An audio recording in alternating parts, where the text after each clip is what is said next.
코로나19 확산세가 거세지고 있습니다. 연이은 더블링 확산이 이어지면서 현재 다음 달 정도에 하루 약 30만 명의 확진자가 나올 수 있다. 이 같은 예측까지 나온 상황인데요. 이에 대한 대응 어떻게 진행되고 있는지 보건복지부 이기일 2차관 모시고 이야기 나눠보겠습니다. 차관님 어서 오십시오. 예, 안녕하십니까. 네, 코로나 재유행세가 점점 이어지고 있습니다. 당초 20만 명 수준으로 예측을 했는데 현재 8만 명이 늘어난 28만 명, 그리고 네, 정점 시기도 더 앞당겨졌습니다. 유행이 더 크게 올 것이다, 이런 우려도 나오고 있거든요. 현재 상황 어떻게 보고 계십니까? 예, 지금 말씀 주신 대로 지금 더블링이라고 그러죠. 지금 계속 주마다 배로 느는 것이 지금 3주차 이어지고 있습니다. 당초에는 아마 8월 말경에 18만 명, 20만 명을 예상했었습니다. 그래서 제가 지난주 수요일 날 그 대책을 발표했었는데요.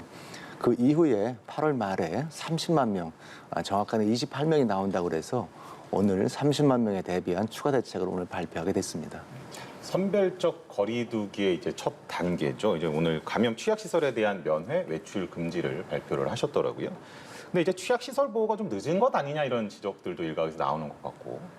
예, 상당히 그 어려운 면이 또 있습니다. 왜냐하면 사실은 그 시설 자체가 노인 요양시설, 요양병원 또 정신장애시설이 주로 되어 있는데 그분들이 지난 3, 4월까지 계속 이렇게 어려움에 있다가 저희가 5월 23일 날 면회를 이제 이렇게 대면 면회를 해드렸습니다. 네. 그 전에 하루 어머니들이 그 요양병원에 있는 분들도 불구하고 만나지 못했던 그런 많은 분들이 있었습니다. 그런데 최근 들어가지고 약 34개 시설에서 근 800명 정도 집단 감염이 생겼습니다. 지난주 같은 경우에는 10만 명이 생기게 되면 그런 것을 이제 대면 면회를 비대면으로 하겠다라고 했었는데 이런 상황을 고려해서 7월 25일 다음 주 월요일부터는 이것을 대면 면회를 비대면으로 할 그럴 계획으로 있다는 말씀을 드리겠습니다. 네, 방역 당국이 연일 강조하고 있는 것이 이전 같은 거리두기는 최후의 수단으로 생각을 하고 있다. 이 점을 강조하고 있습니다. 그러면 예상치를 뛰어넘는 유행이 와도 이 전 국민을 대상으로 하는 이전과 같은 거리두기는 없다고 봐야 됩니까? 예, 이전하고는 많이 좀 상황이 달라졌습니다. 저희가 옛날에는 있을 때만 하더라도 처음에는 백신이 없었던 거고요. 두 번째는 치료제가 없었습니다. 그렇기 때문에 가장 어려웠던 저녁 4인까지 모임을 하고 그리고 저녁 9시 이후에는 만나지를 못했었거든요. 근데 지금 같은 경우에는 백신도 충분하게 되어 있고 또 치료제 같은 경우도 30만 명까지 맞출 수 있는 물량이 10월까지 되어 있습니다. 그리고 그 이후에도 새로운 물량이 들어오기 때문에 그런 것을 고려해서 과거와 같은 일괄적인 그런 사회적 거리두기는 지향할 그럴 계획으로 있습니다. 자, 그러면은 좀 이렇게 질문 한번 드려보겠습니다. 예. 아무래도 지금 복지부 장관 자리가 이제 공석이다 보니까 차관께서 사실상 그 우리나라의 의료 방역 그 주무부처의 수장으로서 역할을 지금 하고 계신데 그러다 보니 여쭤봅니다. 그러니까 사실 다음 달 30만 명이라고 이미 예측치를 말씀을 하셨습니다만 그거 자체가 전문가들 사이에서 예상을 뛰어넘는 수치라고 얘기를 하고 있기 때문에 그 상황이 조금 더 당겨지거나 이런 상황이 왔을 때 전 국민 필요 없다라고 저희가 이해를 하면 되겠습니까? 그것은 지금 다시 말씀드리게 되면 지금까지 기존에 여러 가지 경험이 많이 쌓여 있습니다. 네. 저도 지금 2년 6개월째를 하고 있습니다. 사실 오늘이 코로나가 생긴 지가 2년 6개월 되는 날입니다. 20년도 1월 20일인데 오늘 20년 7월 20일이 됐거든요. 네. 그래서 그 예전과 같은 일괄적인 이렇게 거리두기 조정이라든지 그런 것은 당분간 지향할 계획으로 있습니다. 그러나 다만 말씀드린 대로 노인 요양병원이라는 시설이라든지 그런 거에 대해서 면회 접종 금지라든지 선제적인 검사 같은 경우는 지속적으로 해나갈 계획으로 있습니다. 선별적인 것에 계속 방점을 두고 계시다. 그렇습니다. 이렇게 이해하겠습니다. 네. 오늘 그리고 임시 선별검사소 방역당국이 추가로 설치하겠다 이렇게 발표를 했습니다. 그러면 이제 선별검사소의 경우에는 그 대상이 한정적입니다. 따라서 좀 이 선별검사소의 그 대상도 조금 늘리고 또 저녁 시간까지나 또 주말에도 또 운영할 계획은 없는지도 궁금합니다. 그래서 어제 그 지자체로 공문을 내려보냈습니다. 지금 같은 경우 주중에 주로 하고 있고 주말에는 야간에는 좀 안 해서 많은 언론에서도 왜 주말에 안 하고 있느냐 사람들이 뭐 기다리고 있다 그런 말씀이 많이 있었는데요. 네. 일단은 선별검사소에서 주말에도 또 야간에도 하라고 공문을 내려보냈고요. 또 하나는 지금 선별점에서 오시는 분들이 주로 60세 이상 어르신들이라든지 또 한번 집에서 이렇게 스스로 검사를 해가지고 양성 나오신 분들이 있습니다. 네. 그래서 그렇게 되면 그분들도 이렇게 갈 수가 있습니다.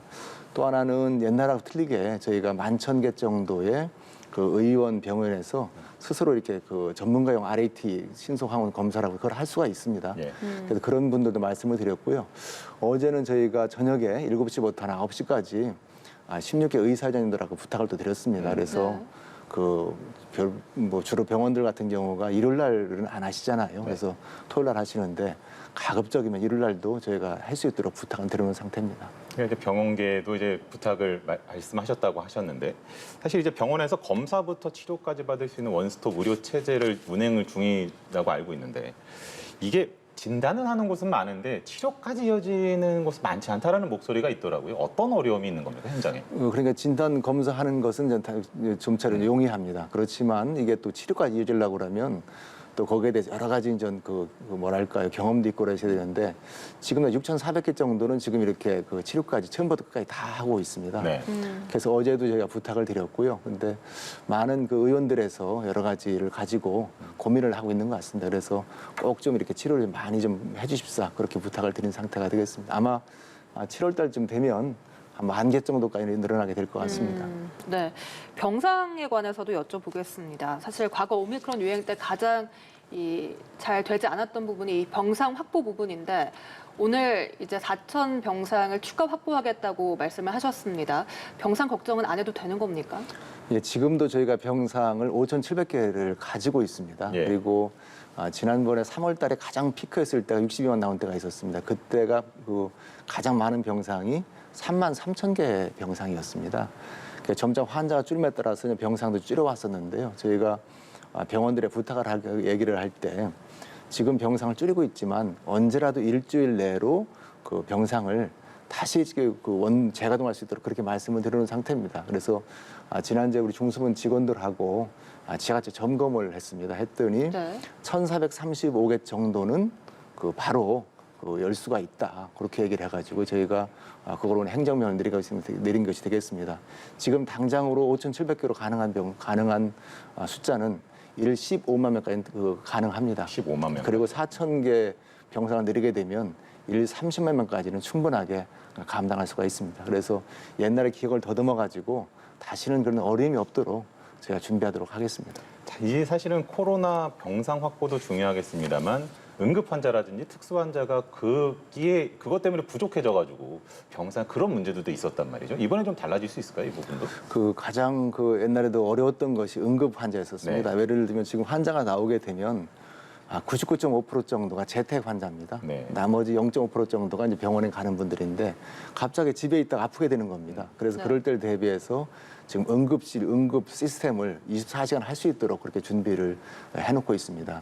또 한편으로는 가장 또 힘들었던 것이 특수치료 환자입니다. 예를 들면 분만이라든지 네. 그렇죠. 투석 환자는 3일에 한 번씩 이렇게 그 피를 또 이렇게 그렇죠. 해줘야 되거든요. 그래서 그런 분들에 대해서도 저희가 수가를 마련해가지고 하고 있는 단계라는 말씀을 드립니다. 그 분만 같은 경우는 지난번에 여러 가지 어려움이 있었는데 수가로서 해가지고 저희가 지금 자연 분만 같은 경우도 제왕정도 마찬가지가 되겠죠. 한 300% 정도를 가산을 줘서 하고 있는 상태가 되겠습니다. 네, 요즘 이 과학 방역이다 이런 이야기를 참 많이 하는데 일각에서는 과학이 잘 비과학적이다, 잘 그렇게 보이지 않는다 이런 지적도 많이 나와서요. 차관님 생각이 궁금합니다. 과학 방역이라는 것이 저희가 이제 근거 중심 방역이 되겠고요. 두 번째는 전문가 중심 방역입니다. 그런데 사실 지금 2년 6개월이 되어 있지만 예전에는 사실 근거가 없었습니다. 네. 그렇기 때문에 여러 가지 아픔도 있었고 좀 여러 가지 고통이 있었는데요. 저희가 보는 2년 6개월 쌓이다 보니까 여러 가지 근거가 많이 생겼습니다. 예를 들면은 지금 4,000개 병상을 필요하다는 것도 그것도 예를 들면은 한 그 병상의 중환자율 입원율이 되겠죠. 또 한편으로는 어느 정도 입원하는 기간이 또 있습니다. 이런 걸 고려해서 했던 것이 말씀드리고요. 또 하나는 국가 위기 관리 지금 자문위원회가 구성이 돼 있습니다. 이분들한테 한편으로는 자문도 구하고 그렇게 해서 저희가 과학적으로 근거에 따른 방역을 하도록 지금 하고 있는 상태입니다. 그러면 이렇게 한번 여쭤보겠습니다. 이제 그런 과학에 따른 근거에 따른 이제 대책을 세우는 것들이 결국 이제 앞으로 한 달, 2달 뒤에 있을 일들은 어느 정도 예측은 할 수 있을지는 모르겠으나 감염병이 주기적으로 나타날 수도 있다, 새로운 감염병이 나타날 수도 있다 이런 우려들이 있는데 거기에 대해서 예측을 하는 데 있어서 과학 방역이 어느 정도 준비가 되겠습니까? 그거는 어느 세계 어느 나라도 그건 어려울 것 같습니다. 왜냐하면 지금 우리가 지금 첫 번째 우한 변이에서 델타를 거쳐 오미크론까지 오고 지금 BA5까지 와 있는데요. 이 BA5가 올지는 아무도 예측을 못했습니다. 그래서 그것은 사실은 새롭게 전염병은 와 봐야만이 알 수 있는 것이 되겠고요. 다만 저희가 할 수 있는 것은 뭐냐면 우리나라만 있는 것이 아니고 다른 나라에서 먼저 온 다음에 저희한테 오게 돼 있습니다. 그렇기 네. 때문에 그런 날의 사례를 좀 보고 대처 능력을 보고 저희가 다시 대책을 세우게 되면 더 합리적일 수 있습니다. 네, 요즘 한창 휴가철입니다. 이 휴가철을 맞아서 국민들에게 당부하고 싶은 말씀이나 그런 것이 있다면 한마디 해주십시오. 가장 국민들에게 부탁드리고 싶은 말씀은요. 지금 첫 번째는 백신 접종을 맞아야 됩니다. 지금 월요일부터 50대까지도 또 18세 이상의 기저질환자까지도 백신을 맞을 수 있게 되어 있습니다. 네. 저도 좀 백신을 월요일 날 맞았거든요. 네. 지금 아주 좀 얼얼하긴 합니다. 그래서 빨리 백신을 맞게 되면 특히 중증화율, 사망률을 약 한 50% 정도를 떨어뜨릴 수가 있습니다. 그리고 두 번째는 스스로 우리 개인 방역을 좀 철저히 해주시길 부탁을 드리겠습니다. 마스크를 쓰시고 또 모임을 자제해 주시고 여러 가지 환기라든지 여름철에는 또 이렇게 에어컨 키기 때문에 환기를 해주셔야 됩니다. 그런 걸 잘 해주시는 것만이 저희가 서로 간에 이렇게 방역을 잘하는 것이 되겠습니다. 네, 알겠습니다. 지금까지 보건복지부 이길 2차관 모시고 이야기 나눠봤습니다. 오늘 말씀 고맙습니다. 예, 감사합니다. 고생하셨습니다.